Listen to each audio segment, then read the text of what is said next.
الله لا إله إلا هو الحي القيوم لا تأخذه سنة ولا نوم. Assalamualaikum warahmatullahi wabarakatuh.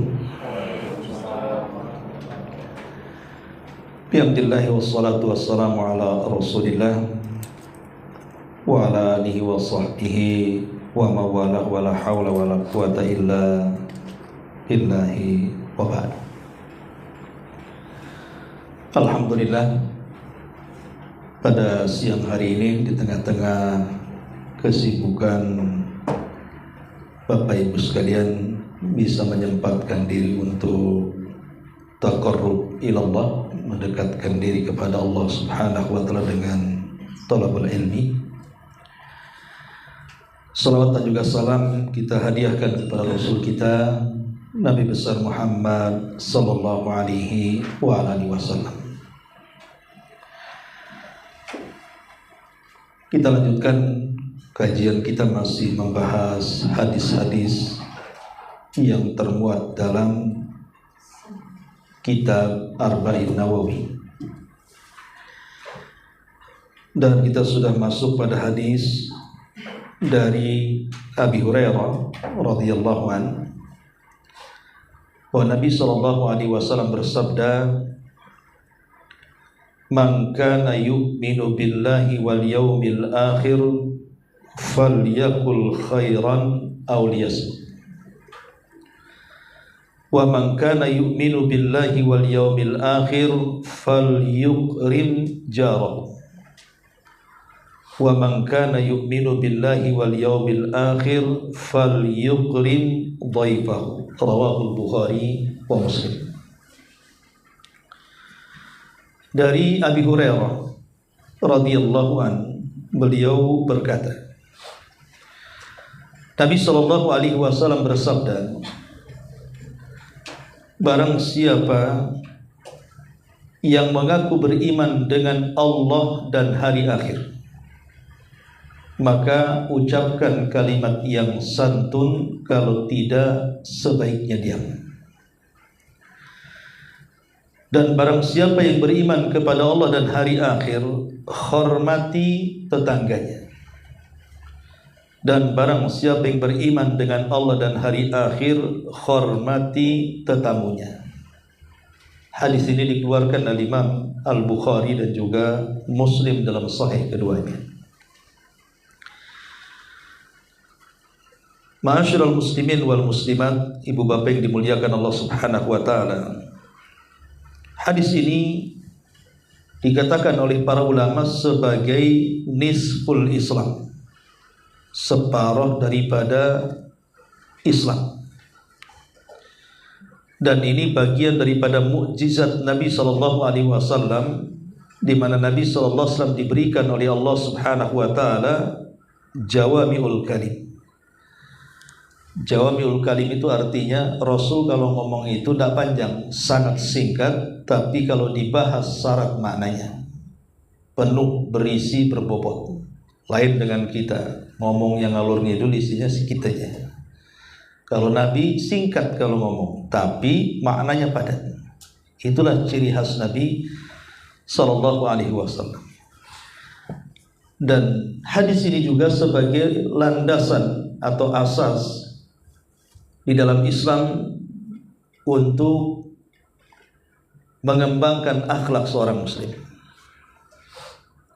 Baik, kita akan bahas di sini tentang asbab urud hadis dulu. Kenapa Nabi sallallahu alaihi wasallam bisa bicara seperti ini? Kalau dalam Quran itu ada namanya asbab nuzul, sebab turunnya ayat. Kalau dalam hadis itu ada yang disebut dengan asbab urud, sebab kenapa Rasul ngomong seperti ini. Jadi disebutkan di dalam kitab Al-Jami'ul Kabir dari Muhammad ibn Abdullah ibn Salam radhiyallahu anhu. Jadi Muhammad ibn Abdullah ibn Salam ini satu hari mendatangi Nabi sallallahu alaihi wasallam mengadu gara-gara tetangganya jahat. Dia datang kepada Nabi SAW minta nasihat dan mengatakan, ya Rasulullah, adzani jari, tetanggaku sungguh menyakiti diriku. Maka Nabi SAW hanya mengatakan, isbir, yang sabar. Kemudian dia pun pulang.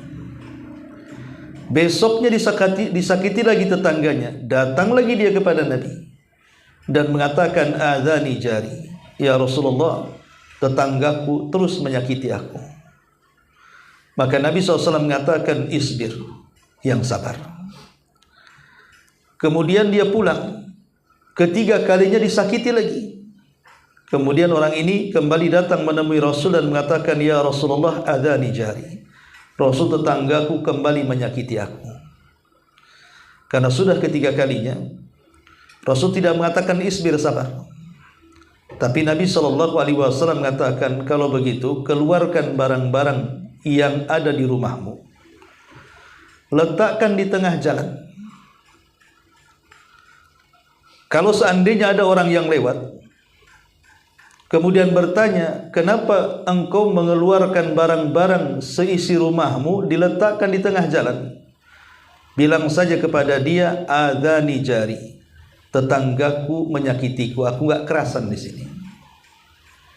Maka nanti manusia akan melaknat tetangga itu. Kemudian Nabi SAW mengatakan, man kana yu'minu billahi wal yaumil akhir falyakul khairan aw liyasmut. Wa man kana yu'minu billahi wal yaumil akhir falyukrim jarah. Wa man kana yu'minu billahi wal yaumil akhir falyukrim dhaifah. Siapa yang merasa beriman dengan Allah dan hari akhir, maka berkatalah dengan kata-kata yang baik, kalau tidak bisa sebaiknya diam. Barang siapa yang beriman kepada Allah dan hari akhir, hormati tetangganya. Dan barang siapa yang beriman dengan Allah dan hari akhir, hormati juga tamu-tamunya. Inilah kenapa Rasul bicara seperti ini. Karena ada kasus, ada seorang sahabat disakiti tetangganya. Maka Rasul mengatakan, kalau merasa beriman dengan Allah dan hari akhir, hormati tetangganya, jangan disakiti, gitu maksudnya. Baik, masyarul muslimin wal muslimat rahimani wa rahimakumullah. Di dalam hadis ini ada 3 poin penting dalam adab. Pertama, di sini Nabi SAW mengatakan, falyakul khairan aw liyasmut. Dalam adab bicara, kalau kita tidak bisa menata kata, diksi ataupun kalimat dengan mengambil mufradat kosakata terbaik, sebaiknya diam saja. Karena Rasul mengatakan, as-sumtu najah. Yang namanya diam itu kalau tidak bisa bicara baik, itu lebih selamat. Karena begini logikanya.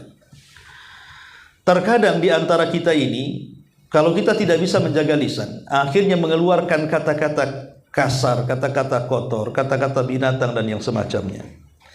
Kita saja yang bicara kadang-kadang menyesal. Kenapa tadi saya ngomong begitu? Sering kan? Kalau kita ini terlontar kalimat, yang kalimat itu menyinggung orang karena kekasarannya atau karena kata-katanya kurang baik, terkadang yang bicaranya saja nyesal.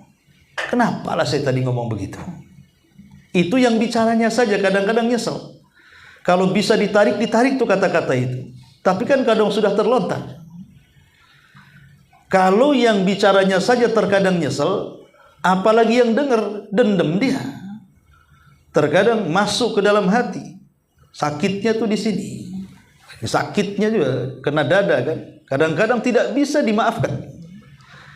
Kalau sudah tidak bisa dimaafkan, ini sulit untuk minta maaf akhirnya. Belum lagi kemudian dosa-dosa yang keluar dari kalimat itu. Jadi orang yang bicaranya merasa menyesal kenapa dia bisa bicara seperti itu. Orang yang mendengar sakit hati kemudian dendam, dapat dosa lagi. Sebagaimana Nabi SAW mengatakan, wa innal abda la yatakallamu bil kalimati la yulki laha balan yahwi sahibuha fi nari jahannam. Terkadang ada seorang hamba mengucapkan satu kalimat yang dalam satu kalimat ini ada kemurkaan Allah di dalamnya. maka dia mengucapkannya tanpa sadar, itu sudah cukup mengeluarkan ia memasukkan ia ke dalam jahanam. Padahal pertama dia mengucapkan tanpa sadar, yang kedua hanya satu kalimat. Masalahnya satu kalimat ini mengandung murka Allah, itu sudah memasukkan orang ke dalam jahanam. Macam mana pula kemudian dia ucapkan dengan sadar? Bukan hanya satu kalimat, mungkin ribuan kalimat dia keluarkan. Maka tentu jahanam lebih pas lagi untuk tempat duduk dia. Makanya di zaman Nabi SAW ada seorang sahabat bertanya kepada Nabi SAW tentang seorang wanita yang kalau malam itu rajin sholat malam, hampir tidak pernah tinggal tahajudnya. Dan kalau siang dia habiskan untuk puasa sunnah, baik Senin Kemisnya, Dawudnya, ataupun Ayyamul Bidnya atau puasa mutlaknya, setiap hari dia puasa, kecuali waktu-waktu yang dilarang. Kemudian juga dia orangnya tidak pelit, jadi semua disedekahkan. Kalau ada tempat-tempat yang perlu sedekah, dia sedekah. Bahkan sebagian hartanya disedekahkan. Bahkan lebih daripada itu, dia tidak tahan melihat kebaikan kecuali pasti melakukannya. Sempurnalah ibu ini. Ya, artinya sholat malamnya oke, puasa sunnahnya iya, sedekahnya pokoknya semua kebaikan dia lakukan. Masalahnya kekurangannya cuma satu. Yang satu inilah menghapuskan semua kebaikannya. Apa kata sahabat ini kepada Rasul? Walakin tu'dhi jiranaha bilisaniha. Tapi wanita ini Rasul, itu pedas sekali mulutnya, suka menyakiti tetangganya. Maka Nabi ketika mendengar orang ini bertanya, langsung memvonis la khaira fiha hiya min ahlin nar. Wanita itu tidak punya kebaikan, walaupun dia salat malam, walaupun dia puasa sunnah, walaupun dia bersedekah, walaupun dia banyak melakukan kebajikan. Kenapa? Karena habis dimakan dosa lisan karena menyakiti tetangganya. Bayangkan, dosa lisan ini bisa menghapus amalan-amalan sunnah. Ya, makanya kenapa dalam Islam itu lisan ini perkara yang harus lebih dijaga dibandingkan anggota yang lainnya. Sampai-sampai Rasul ketika menasihati Mu'adz bin Jabal radhiyallahu anhu sampai memegang lidahnya Rasul itu. Dipegang lidahnya dan mengatakan kufa anka hadza, jaga ini. Sampai seperti itu Rasulullah SAW memperagakan sampai dipegang lidahnya dan mengatakan jaga ini. Sampai-sampai Mu'adz bin Jabal mengatakan, Rasul, apakah gara-gara lisan kita akan diazab? Maka Rasul mengatakan, celaka engkau wahai Mu'adz. Bukankah kebanyakan manusia masuk ke dalam jahanam dengan muka-muka mereka dikarenakan lisan-lisan mereka? Maka di sini Rasul mengatakan, falyakul khairan, ucapkan yang baik, yang santun, auliyasmut. Kalau tidak bisa, maka sebaiknya diam. Sebaiknya diam. Karena hadis tadi menunjukkan apa? Menunjukkan bahwa orang yang rajin sholat sunnah saja, orang yang rajin puasa sunnah saja, rupanya tidak menyelamatkan dia dari neraka. Tetap dimasukkan ke neraka akibat dosa lisannya. Padahal wanita ini kan masuk neraka bukan karena zina, bukan karena minum khamr, bukan karena judi, bukan karena bunuh orang, hanya mengeluarkan kata-kata pedas yang menyinggung hati tetangganya. Itulah bahayanya lisan. Ya, bahayanya lisan itu luar biasa, bisa menjungkir balikan seketika dunia dan akhirat. Makanya dahulu di zaman Bani Israel ada dua orang yang bersahabat, kemana-mana berdua. Masalahnya dua orang ini berbeda karakter. Yang satu orangnya baik, soleh, suka ibadah. Yang satu pula orangnya toleh, suka maksiat. Lah sebagai teman yang soleh, sebagai teman yang baik, dia selalu menasihati kawannya yang jahat itu. Disuruh tobat, tobatlah, sampai kapan kau berbuat dosa ini? Tetapi memang degil kawan yang ahli maksiat ini, tak mau tobat-tobat juga. Setiap dinasihati tak mau tobat, setiap dinasihati tak mau tobat. Entah kenapa sampai satu hari temannya ini melakukan dosa yang menurut kawannya yang soleh ini tidak bisa ditolerir. Ini sudah parah dosanya ini. Akhirnya dia datangi ke rumahnya dan mengatakan, kalau engkau tidak bertobat, saya jamin dua perkara. Wallahi, dia bersumpah dia, engkau tidak akan diampuni dosamu dan engkau tidak akan dimasukkan ke dalam surga. Akhirnya dua-duanya Allah Subhanahu wa taala wafatkan. Yang ahli maksiat justru Allah masukkan ke surga. Yang ahli ibadah yang suka menasihati justru Allah masukkan ke neraka. Kok bisa? Perkaranya bisa terbalik nih. Ya. Kenapa demikian? Karena yang ahli maksiat ini, dia bermaksiat, dosanya itu masih di bawah kehendak Allah. Bukan dosa syirik, dosa yang tidak akan diampuni, tidak. Tetapi yang ahli ibadah yang soleh ini, dia terlalu lancang dengan Allah Subhanahu wa taala, bersumpah melebihi takdir Allah dengan mengatakan, kalau engkau tidak bertobat, Allah tidak akan mengampuni dosamu. Dari mana tahunya Allah tidak mengampuni? Kemudian dia juga mengatakan, kalau engkau tidak bertobat, engkau tidak akan dikeluarkan dari neraka dan tidak akan dimasukkan dari surga. Emang engkau yang punya neraka? Disitulah kemana Allah Subhanahu wa taala akhirnya murka, justru memasukkan orang baik ke dalam neraka. Kenapa? Gara-gara dosa lisan. Nah, itulah gara-gara dosa lisan ini kadang-kadang kepleset sedikit saja bisa masuk neraka. Bahkan di zaman Nabi SAW ada dua sahabat. Dia berbangga dengan nasab. Biasalah orang-orang jahiliyah itu kan berbangga dengan nenek moyang. Ya. Ada juga di zaman sekarang yang suka bangga-banggain nenek moyangnya kan gitu. Tapi memang tradisi jahiliyah seperti itu. Makanya kenapa sampai Allah Subhanahu wa taala mengatakan alhaqumut takatsur hatta zurtumul maqabir. Ayat ini menceritakan tentang kisah orang-orang jahiliyah yang mereka berbangga-bangga dengan menyebut-nyebut dan menghitung nenek moyang mereka. Tahukah kamu siapa saya dan siapa nenek moyang saya? Disebutkan satu-satu tuh nenek moyangnya. Kalau kurang diajak ke kuburan. Kemudian dihitung kuburannya itu. Makanya Allah mengatakan hatta zurtumul maqabir, sampai mereka datang ke kuburan ngitung nama orang tua nenek moyang mereka itu. Segitu bangetnya orang-orang jahiliyah itu berbangga dengan nasab sampai ngitung kuburan. Jadi di zaman Nabi SAW ada dua orang berbangga dengan nasab. Yang satu mengatakan, siapa? Kamu tahu siapa saya? Saya adalah fulan, ibn fulan, ibn fulan, ibn fulan, ibn fulan. Pokoknya kakek buyutnya disebut. Dan orang Arab itu kecil-kecil dia tahu. Kecil-kecil, masih kecil, TK, SD itu. Kalau disebut kakek buyutnya, tahu dia. Mau 10 kakek buyut ke atas dia hafal. Saya nggak yakin Anda ini kakek buyut ketiga aja nggak hafal. Siapa namanya? Coba. Nggak tahu kan? Ya, nggak tahu, mungkin karena faktor makanan juga ya. Kita tahu tempe sih udah lupa mungkin. Orang sana biasa makan daging buat hafalannya. Tapi memang kecil-kecil mereka tahu senasabnya. Turunan siapa dari kabilah siapa, anak-anak kecil tahu.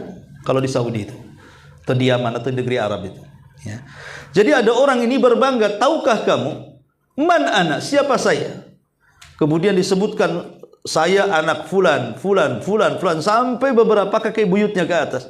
Kemudian selesai dia menyebutkan kakek buyutnya, dia hina kawannya dan mengatakan amma anta fala ummalaka. Adapun engkau saya yakin tidak punya keturunan yang baik seperti nenek moyang saya. Sebutkan. Lah ketika dia hendak menyebutkan, Nabi lewat. Ya.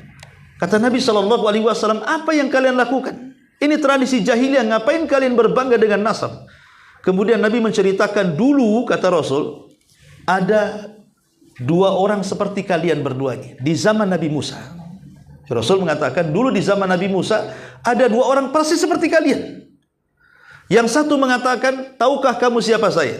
Saya, bapak saya namanya ini, kakek saya namanya ini, buyut saya namanya ini, dan sampai ke atas. Dan mereka orang-orang hebat semuanya. Disebutkan detailnya. Yang satu mantan penjabat, yang satu mantan ini, mantan itu, dan begitu seterusnya.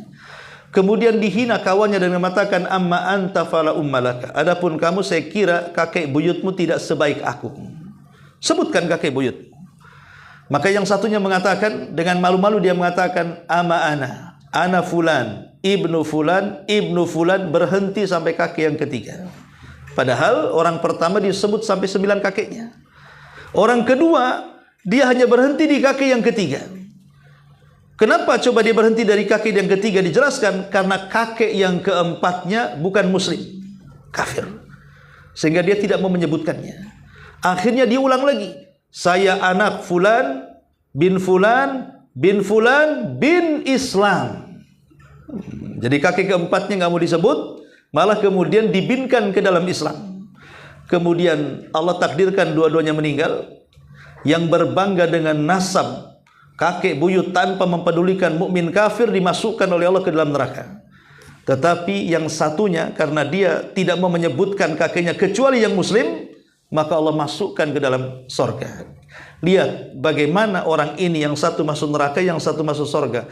Yang masuk neraka itu bukan karena dosa membunuh orang, bukan karena dia berzina, bukan karena dia minum khamar, berjudi, karena menyebut nasab saja bisa masuk neraka. Itulah bahayanya lisan di sini. Makanya Nabi SAW dengan tegas di sini mengatakan, "Man kana yu'minu billahi wal yaumil akhir falyakul khairan aw liyasmut." Barang siapa yang beriman kepada Allah dan hari akhir, maka katakan kalimat yang santun, kalau tidak bisa maka diam. Ini yang pertama. Kemudian yang kedua, Nabi SAW menasihati soal bertetangga. Rasul mengatakan, "Man kana yu'minu billahi wal yaumil akhir falyukrim jarahu." Siapa yang merasa beriman dengan Allah dan hari akhir, hormati tetangga. Tetangga ini kan ada beberapa macam. Ada tetangga itu, dia tetangga kita plus kerabat kita. Mungkin antara rumah kita dengan rumah adik kita satu kopel gitu ya, atau dengan keponakan kita satu kopel, atau dengan paman kita dengan bibi kita satu kopel, ya berdempetan. Kalau tetangga ini dia seorang muslim dan masih kerabat kita, maka tetangga yang seperti ini punya berapa hak? Punya 3 hak yang harus kita tunaikan. Pertama, hak dia seorang muslim. Yang kedua, hak dia sebagai kerabat. Yang ketiga, hak sebagai tetangga. Jadi harus 3 hak ditunaikan tuh. Kalau tetangga kita muslim dan dia kerabat kita. Ya. Kemudian yang kedua, kalau tetangga itu dia muslim tapi bukan kerabat kita, nggak ada hubungan kita dengan tetangga itu, maka kalau dia bukan kerabat tapi dia seorang muslim, maka dia punya hak yang harus kita tunaikan.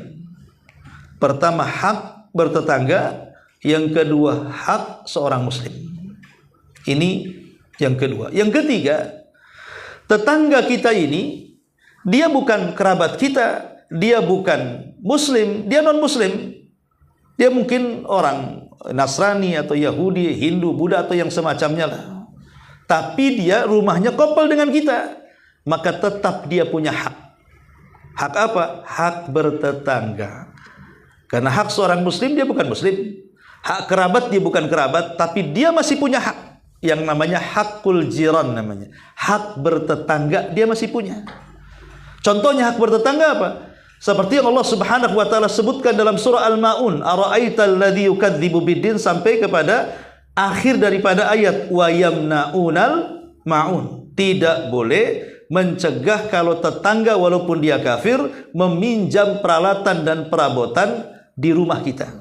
Namanya tetangga non muslim, dia mau pinjam piring, mau pinjam garpu, mau pinjam garam, kompor, kuali, apalah namanya, pokoknya kerabat, atau pinjam motor dan begitu seterusnya, maka kita tidak boleh melarangnya. Itu hak dia, hak bertetangga walaupun dia non muslim.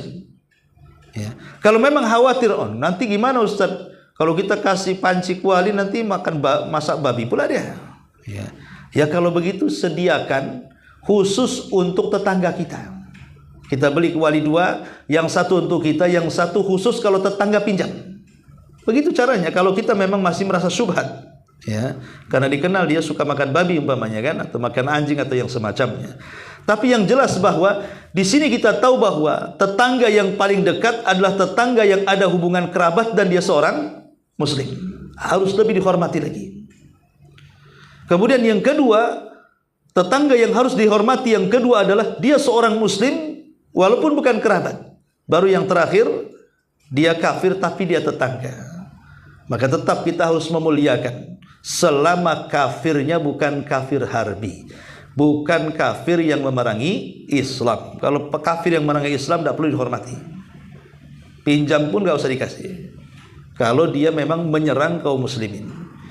Inilah pentingnya, makanya kenapa saking pentingnya tetangga ini, sampai-sampai setiap hari Jibril itu ngasih tahu Nabi. supaya menghormati tetangga. Sampai-sampai Rasul mengira bahwa tetangga itu akan jadi ahli waris. Saking seringnya Jibril datang ngasih tahu hormati tetanggamu, hormati tetanggamu. Karena masalahnya terkadang tetangga ini lebih tahu kondisi kita. Mungkin kita punya keluarga di kampung, tapi ternyata ketika kita sakit parah, atau mungkin salah satu anggota keluarga kita ada yang meninggal, mereka dulu yang nolong kita, yang mengantar ke rumah sakit, yang ngumpulin orang, yang ngasih tahu orang. Terkadang mereka lebih dekat dibandingkan kerabat kita yang jauh dulu di sana.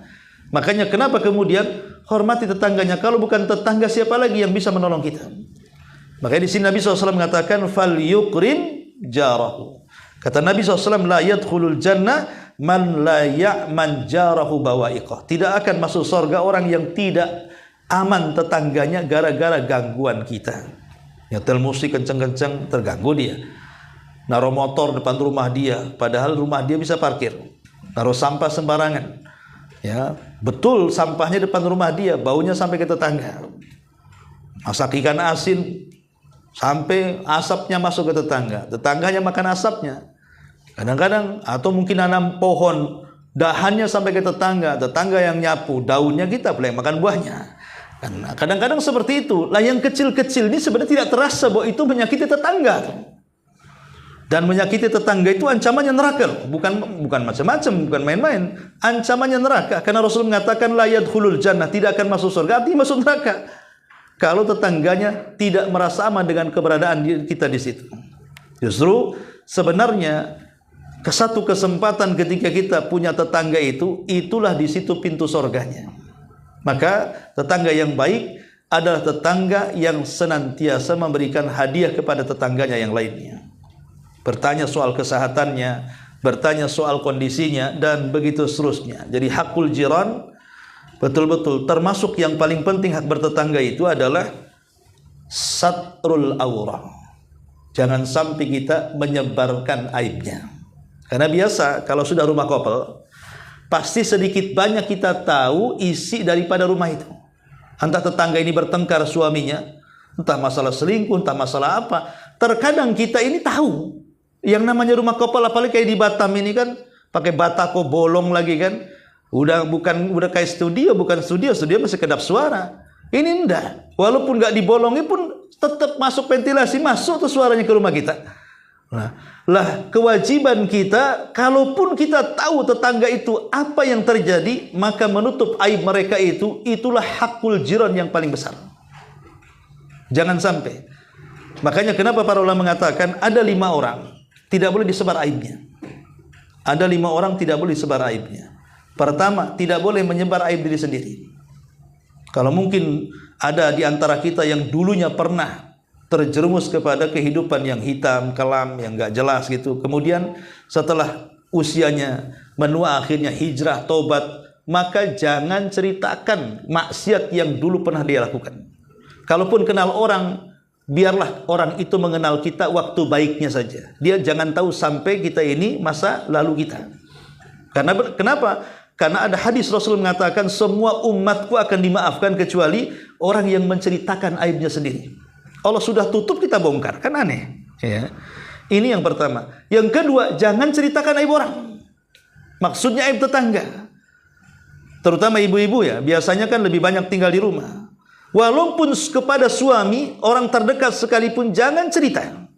Pamannya nih, suami kerja, pagi keluar, pulang sore. Istri di rumah, dengar tetangga berantem dengan suaminya gara-gara selingkuh. Tidak perlu kemudian dihabarkan datang suaminya, sini, tahu nggak? Kabar terbaru, nggak perlu. Ngapain pula dihabarkan kabar terbaru pula? Ya. Nggak boleh. Kenapa? Walaupun kepada suaminya nggak boleh. Cukuplah kita yang dengar saja. Karena itu amanah dengar masalahnya. Telinga akan ditanya kalau kita disebar. Kemudian yang ketiga, aib jenazah nggak boleh disebar. Pokoknya kita ini diamanahi untuk mandikan jenazah. Mungkin jenazahnya bau sekali, atau mungkin ada luka, atau mantan jenazahnya diamputasi atau apa gitu kan, yang ya aib bagi dia. Cukuplah yang tahu kita dengan jenazah, jangan diceritakan ya. Karena bagaimanapun kehormatan seorang muslim itu bukan ketika hidup saja, ketika mati pun tetap dihormati. Jangan disebar aibnya ya. Kemudian yang keempat tidak boleh disebar adalah aib keluarga. terutama urusan ranjang suami istri. Nggak boleh. Nggak boleh kemudian seorang istri ngomong sama tetangganya, suami saya payah gitu. Nggak boleh. Ya, itu urusan dia, di ranjang dia. Nggak boleh kemudian cerita kepada orang. Hatta bukan hanya urusan ranjang saja, urusan gaji, urusan apa, itu urusan rumah tangga. Tidak boleh cerita ke mertua pun tak boleh. Cerita kepada orang tua pun tak boleh. Cukuplah dia dengan suaminya saja. Kalaupun terjadi apa-apa pun, nanti ada solusinya. Kemudian yang terakhir, tidak boleh menceritakan orang yang menitip kata-kata. Apalagi dia berpesan, jangan ceritakan. Apalagi kemudian gelagatnya mencurigakan, nengok kanan, kiri, nengok ke belakang, takut didengar orang. Ya, maka kalau dia menitip kata-kata, entah dalam rangka curhat, dia mungkin sesak dadanya ada masalah, kemudian datang ke ibu, saya ingin cerita ada masalah, tapi tolong ya jangan ceritakan. Nah, kalau sudah ngomong tolong jangan ceritakan, berarti dia minta jangan cerita. Atau dia tidak ngomong begitu, tapi gerak-geriknya memang tidak mau diceritakan. Mungkin dia nengok ke kiri, ke kanan, nengok keluar rumah, takut ada orang yang mendengarkannya. Oh, berarti orang ini tidak mau didengar orang. Kalau dia sudah nitip kata-kata, artinya curhat kepada kita, maka jagalah kata-kata dia. Jangan disebar kepada orang. Karena umumnya di masyarakat, kalimat jangan diceritakan itu akhirnya satu kampung tahu kan. Karena setiap ngomong ke orang lain ngomong gitu juga. Tapi tolong ya, tadi orangnya jangan ceritakan, kamu jangan ceritakan ya. Nah, nanti orang itu gitu juga. Ya, jangan ceritakan ya. Akhirnya satu kampung tahu kan. Nah, jangan diceritakan malah diceritakan. Nah, itu masalahnya. Nah, ini kalau dia menitip kata-kata, maka itu sebagai amanah, jangan diceritakan.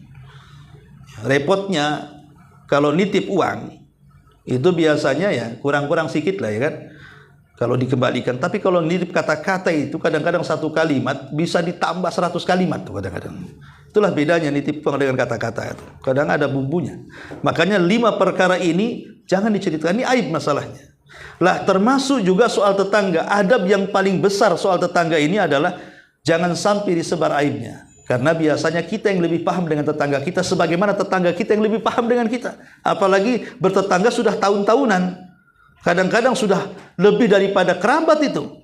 Kadang-kadang kalau yang tidak tahu adab itu main nyelonong aja masuk ke rumah tetangga itu. Ndak salam, ndak kalam, seolah rumah dia. Bahkan yang berani kadang-kadang sampai buka kulkas, sampai hidupin kompor buat mie ayam kan. Nah ini melampau lah kalau kayak gini kan. Walaupun itu tetangga akrab pun tetap adab itu tidak boleh dilanggar. Kemudian yang terakhir, di sini Nabi Shallallahu Alaihi Wasallam mengatakan, "Man kana yu'minu billahi wal yaumil akhir, falyukrim dhaifahu." Barang siapa yang beriman dengan Allah dan hari akhir, hormati tamu. Manusia yang pertama kali menghormati tamu adalah Nabi Ibrahim. Makanya Ibrahim itu bukan bahasa Arab, tapi bahasa Ibrani. Dari 2 kata, Abu Rahim, artinya bapak yang memuliakan tamu. Nama Ibrahim itu dari Ibrani, bahasa Ibrani, bukan bahasa Arab. Ya, dari kata Abu Rahim, jadi Ibrahim. Ya, maknanya adalah orang yang sangat memuliakan tamu. Dan dia manusia pertama yang mengajarkan bagaimana cara memuliakan tamu. Sampai dalam sejarah Ibrahim itu punya penangkaran. Penangkaran unta dan juga kambing. Untuk apa coba? Ya sebagian diternak untuk dijual. Tapi sebagiannya untuk memuliakan tamu. Jadi setiap ada tamu pasti akan disembelihkan 1 ekor unta atau 1 ekor kambing. Saking memuliakannya. Setiap ada tamu, dia akan menyembelih 1 ekor kambing ataupun unta. Dan tidak ada di zaman sekarang muliakan tamu seperti memuliakan Ibrahim tamu kan. Saya nggak yakin kalau saya bertamu ke rumah Anda pasti kuagel lah saya keluar. Ya kan? Nggak ada nasi padang pun tak ada kan itu ya. Tapi lihat Nabi Ibrahim. Sekali bertamu mesti dia sembelih.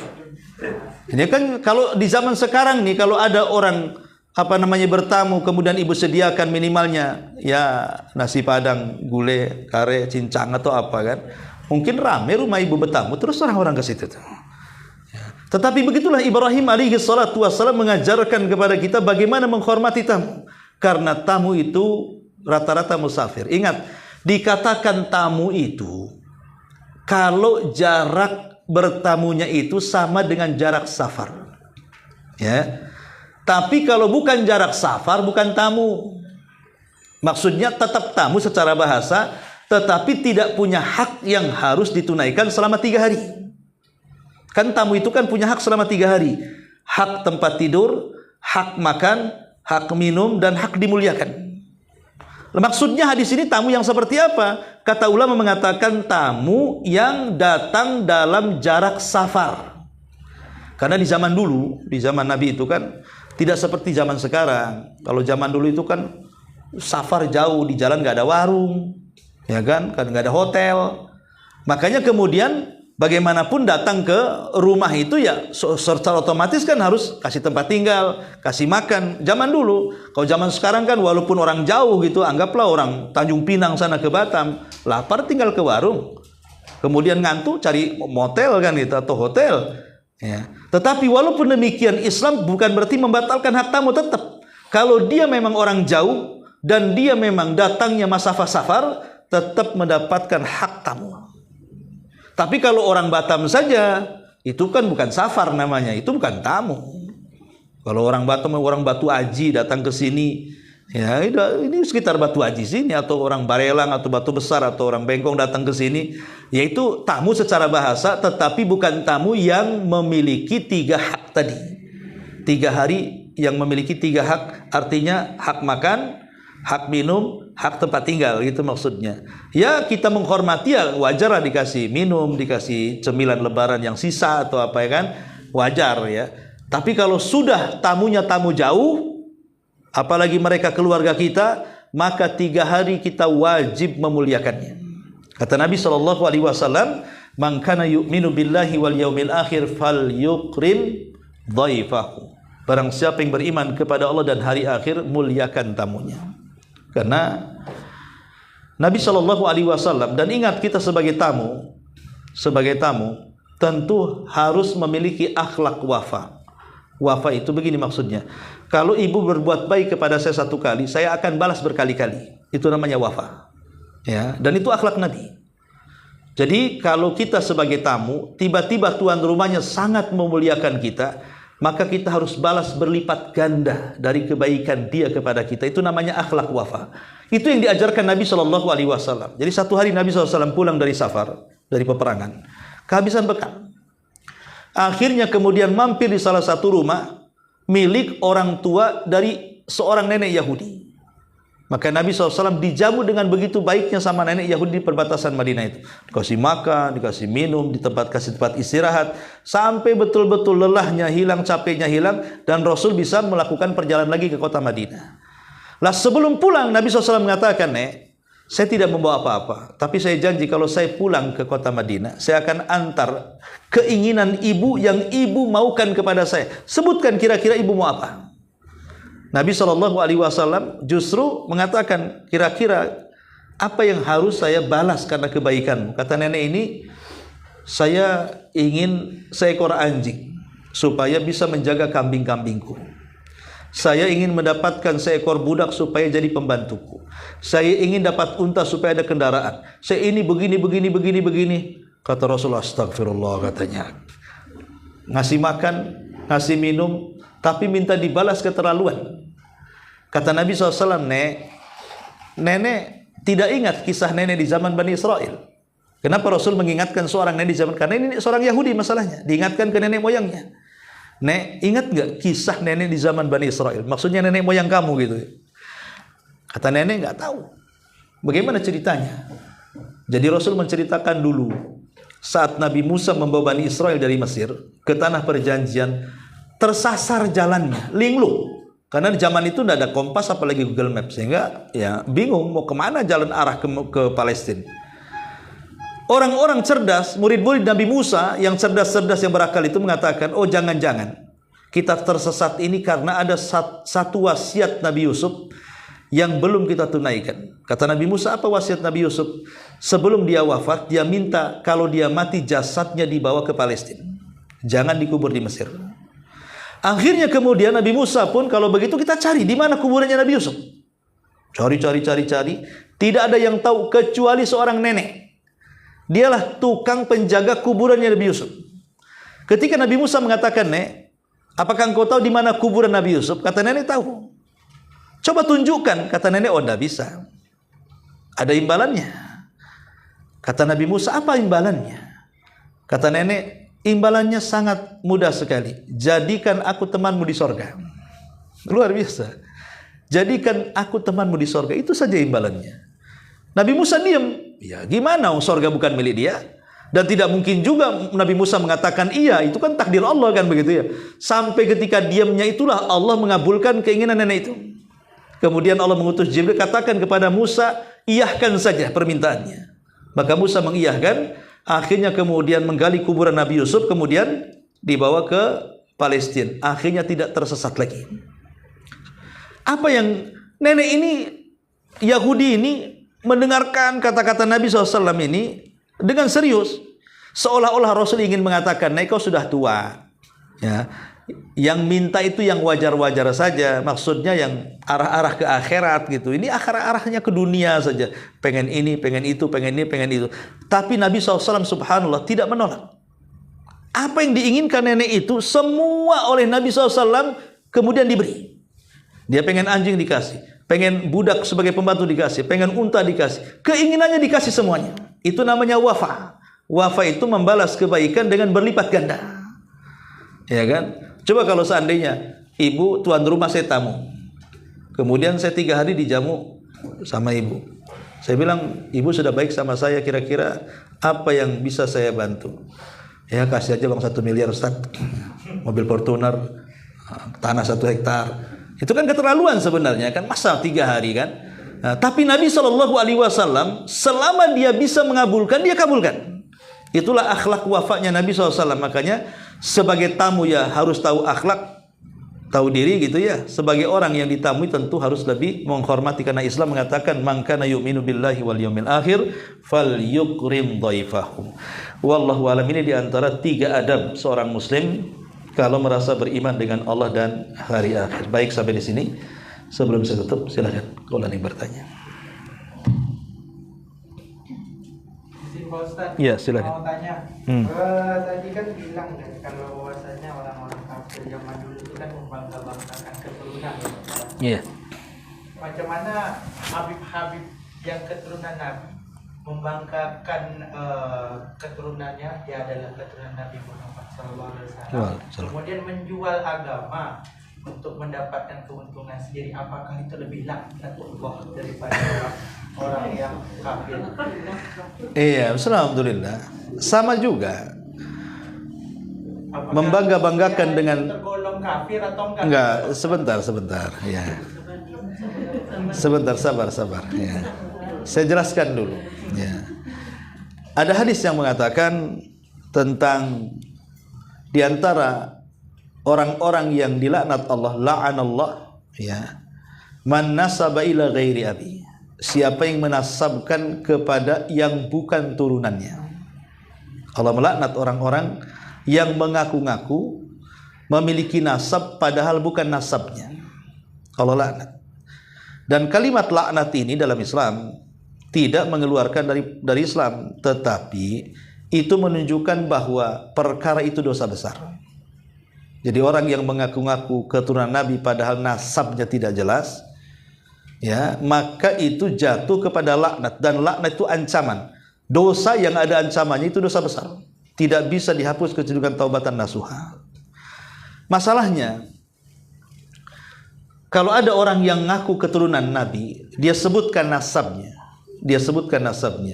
Kita seorang muslim ketika mendengarnya sebenarnya harus membenarkan. Kenapa? Karena yang paling tahu nasab tentu orang yang punya nasab secara zahir ya. Tapi kalau dia berdusta, sebenarnya dia tidak keturunan Nabi, dia ngaku-ngaku atau beli nasab saja, maka ingat, Anda manusia terlaknat. Tapi kita yang mendengarnya, kalau dia ngaku, pertama kali kita wajib membenarkan. Kita harus mendengarkan, karena bagaimanapun yang tahu nasab ya orang yang punya nasab kan. Kita harus membenarkan dulu, jangan langsung mendustakan. Ya, nanti kalau sudah terbukti bahwa dia bukan keturunan nasab, hubungan seorang muslim dengan muslim yang lain itu pertama kali yang harus ditanamkanlah husnudzon, berbaik sangka dulu. Oke lah, saya berbaik sangka, tapi cobalah buktikan apa betul kamu keturunan Nabi. Kan nasabnya sudah jelas, turun Nabi itu. Kalau di Saudi, di Yaman itu jelas kabilah-kabilah yang turunan Nabi itu. Ya, karena di negeri kita ini kan ada beberapa oknum kadang-kadang menjual nasab. supaya disambung-sambungkan nasabnya kepada Nabi SAW, asal nampak mancung, ya nampak muka-muka Arab kan gitu ya. Padahal bahasa Arabnya pun tak bunyi kadang-kadang. Mengaku keturunan Habib dan begitu seterusnya. Ya, saya kira cerminan orang yang mengaku keturunan Nabi SAW itu sebenarnya lihat dari akhlaknya saja sih. Kalau memang akhlaknya seperti akhlak Nabi, betul-betul kata-katanya santun, kata-katanya lembut, tidak mudah berselisih dengan orang, dan dia pun berdakwah seperti dakwah Nabi, ya mungkin kita ya adalah beberapa persen kita mungkin berhusnudzon kepada dia. Tapi sekarang akhlaknya ngaku keturunan Nabi, akhlak Abu Jahal umpamanya. Repot kan begitu ya. Ngaku keturunan Nabi, akhlaknya Abu Lahab. Ya gimana kita mau percaya kan itu? Seperti ada orang aku Habib teranjang ke sana kemari, ya, sholat pun tidak. Lu gimana? Rasul aja sholat nggak pernah buka aurat, ini sudah nggak sholat telanjang di mana-mana. Ngaku Habib pula. Seandainya pun dia turunan Nabi, anggaplah kita katakan dia turunan Nabi. Lalu apa gunanya nasab? Bukankah di dalam Al-Quran Allah Subhanahu Wa Taala mengatakan, "Fala ansaba bainakum yauma idzin." Nanti pada hari kiamat nasab itu akan terputus. Terputus, tidak akan ada yang bisa menolongnya. Makanya Rasul dengan tegas mengatakan, "Man batta'a bihi amaluhu lam yusri bihi nasabu." Orang yang lambat amalnya tidak mungkin dikejar nasabnya. Kalau sudah lambat amalnya, enggak akan dikejar nasabnya. Artinya masuk surga itu bukan karena nasab, tapi karena amalannya. Walaupun dia nasabnya tidak sampai kepada Rasulullah umpamanya, kepada yang lainnya, tapi amalannya jauh lebih baik, itu lebih mulia dibandingkan yang keturunan Nabi. Jadi lalu apa kebanggaannya kalau ini? Karena kebanyakan di Indonesia ini ngaku-ngaku keturunan Nabi itu hanya karena ingin popularitas, ingin ngumpulin duit, ingin ambil sedekah orang dan begitu seterusnya kan, oknum-oknum habaib itu biasanya. Ya. Tapi yang jelas bahwa kita hanya berpegang kepada satu ayat Al-Quran, "Inna akramakum indallahi atqakum." Orang yang paling mulia di antara kalian adalah yang bertakwa, bukan yang keturunan Nabi, tapi yang bertakwa walaupun dia bukan keturunan Nabi. Nah, itu sebagai kata kunci dari kita supaya kita jangan tertipu dengan mereka. Wallahu a'lam.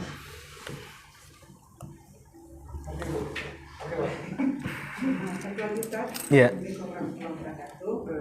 Assalamualaikum. Ini menyangkut misalnya begini Ustaz, dalam hubungan kerja. Dalam hubungan kerja misalnya katakanlah ada karyawan yang mungkin melakukan perbuatan yang katakanlah memang harus di-warning gitu. Yeah. Nah, di satu sisi kita mungkin ingin menyembunyikan aibnya, tapi di sisi lain kalau ini tidak ada lagi, menurut kita mudorotnya kalau seandainya ini dikit hanya kita dengan dia yang tahu, tidak jadi pelajaran bagi yang lain. Nah ini dalam hal seperti ini ya kita ya, apalagi ini kan kita kecil aja Ustaz, jadi nggak ada yang rahasia di kantor ini. Kalau seandainya terjadi apa-apa ada ya kita berusaha ini, artinya kita dengan karyawan aja, tapi udah melebar kemana-mana. Jadi pertanyaannya, bagaimana dengan kalau katakanlah aib seseorang itu kita ungkapkan, itu sebenarnya bukan untuk mempermalukan, tapi menjadi pembelajaran bagi yang lain supaya dia tidak mencontoh. Yeah. Nah, kira-kira seperti itu bagaimana? Ya, alhamdulillah. Ada beberapa hal, bukan berarti aib tidak boleh diungkap, boleh. Dalam beberapa hal, contoh di persidangan. Seorang suami, istri mau cerai. Kan tentu hakim bertanya apa masalahnya. Mulailah istri buka aib suaminya, dia nggak ngasih nafkah, dia suka mukul, jahat, kotor, macam-macam. Nanti suami gitu juga. Nah, itu boleh di persidangan seseorang membuka aib. Karena kalau tidak, diam saja. Kenapa tak ngomong? Takut. Nah, kata Ustaz tidak boleh buka aib. Ya gimana hakim memutusin kan gitu? Dia harus tahu aibnya. Satu. Yang kedua, konsultasi ke dokter. Kalau konsultasi ke dokter, kita punya penyakit. Penyakit kan aib salah satunya. Apalagi penyakit-penyakit tertentu. Kadang-kadang mau cerita sama dokter aib yang berkenaan mungkin dengan penyakit-penyakit kelamin atau apa kan itu ya. Dia takut aib. Ya kalau kita datang nggak ngungkap aib diri sendiri kepada dokter, gimana dokter ngasih resep? Ya kan? Ya harus diungkap aibnya. Dalam beberapa perkara harus diungkap aibnya. Kemudian yang ketiga, atau mungkin dalam rangka li ta'rif, untuk mengenali seseorang. Satu batu aji ini kita cari namanya Udin. Semua Udin. Di mana Pak Udin? Pak Udin udah 100 orang puasa di sini. Itulah Udin yang picak mamanya kan. Picak kan aib. Tapi kalau nggak disebut picaknya, orang nggak tahu Udin mana. Udin sedunia, Udin seini kan nggak tahu kita. Ya. Oh itu yang pincang. Nah terpaksa kita sebut pincangnya. Walaupun itu aib kan. Itu tidak ada masalah supaya kita ketemu orangnya. Kalau nggak disebut aibnya, kadang-kadang nggak ketemu nanti orangnya. Ya. Atau yang keempat, boleh dalam rangka untuk supaya orang-orang terhindar dari kejahatannya. Jangan berkawan sama itu perampok itu. Itu kemarin baru keluar dari penjara Nusa Kambangan tuh. 10 tahun tuh baru keluar tuh. Kemarin masuk lagi, sekarang keluar lagi. Umpamanya ngomong kejahatan dia supaya terhindar dari kejahatannya. Itu tidak ada masalah. Atau mungkin seorang dai penyesat umat. Ya, mungkin dia dai yang suka nyesat-nyesatin umat. Ya. Bilang jangan ngaji sama dia. Gimana itu? Sholat nggak wajib, ya, zakat nggak wajib. Ini gimana ceritanya? Umpamanya ada dai-dai yang sesat, nggak apa-apa. Kita sebutkan aibnya. Ya. Atau boleh jadi mungkin seperti ibu yang tadi katakan untuk pembelajaran. Tapi bagaimanapun ya, sebisa mungkin kan dinasihati duluan. Itu kan mungkin sudah alternatif terakhir lah ya. Nah, sudah mungkin kalau bisa SP-nya sudah SP 100 lah mungkin mau dikeluarin besoknya gitu. Artinya itu sudah sudah tidak bisa dinasihati, tidak ada jalan kecuali seperti itu pun minta maaf dulu. Karena itu kan maslahatnya orang ramai. Terkadang kalau tidak ditegur ngerambat pula jadi penyakit menular ke kawan-kawannya. Ya boleh jadilah demi kemaslahatan mungkin ya. Ya kita sih menjawab secara umum lah bahwa agama ini dibangun di atas kemaslahatan dan mencegah kemadaratan dalam hal sosial. Ya, selama kemudian kita mengungkap aibnya tidak terlalu tegas, artinya ada aib-aib tertentu yang jangan dibicarakan ke orang. Mungkin dengan bahasa sindiran lah bahasanya kan begitu. Bahasa sindiran, kalau memang bisa disindir saja. Ada salah satu yang di sini yang tukang tidur, nggak disebut namanya. Nah, tapi kan orang sudah tahu si anu tukang tidur sebenarnya kan. Nah, itu lebih baik menggunakan bahasa-bahasa seperti itu. Tidak ditakyin menggunakan bahasa umum dulu. Karena Nabi SAW itu tidak pernah menyebut nama orang. Rasul selalu menyindir. Ya, menyindir seseorang itu tidak disebut namanya, tapi ditujukan ke si anu dan semua orang tahu itu. Nah, mungkin seperti itu. Ya, atau mungkin kalau bahasa sekarang pakai inisial. Ya, kayak saya Abu Umairah, oh itu wah namanya pakai inisial, kayak polisi kan pakai inisial. Ya mungkin seperti itu supaya bisa jangan terlalu vulgar gitu ya. Karena bagaimanapun perasaan orang yang disebut aib itu kita tidak tahu isi hati dia, apakah dendam, sakit hati, itu apa kan kita tidak tahu juga. Kadang pelanggarannya kecil tetapi kemudian dihukum berat, itu kan zalim juga namanya. Pelanggarannya nggak seberapa tapi hukumannya berat. Hukuman sosial lebih berat lagi kan, karena aibnya dibongkar itu masalahnya. Maka kemungkaran itu kalau tidak bisa dihilangkan 100% ya minimal diringankan aja dulu. Wallahu a'lam. Ya, saya kira cukup sampai di sini. Subhanallah bihamdika, asyhadu an la ilaha illa anta astaghfiruka wa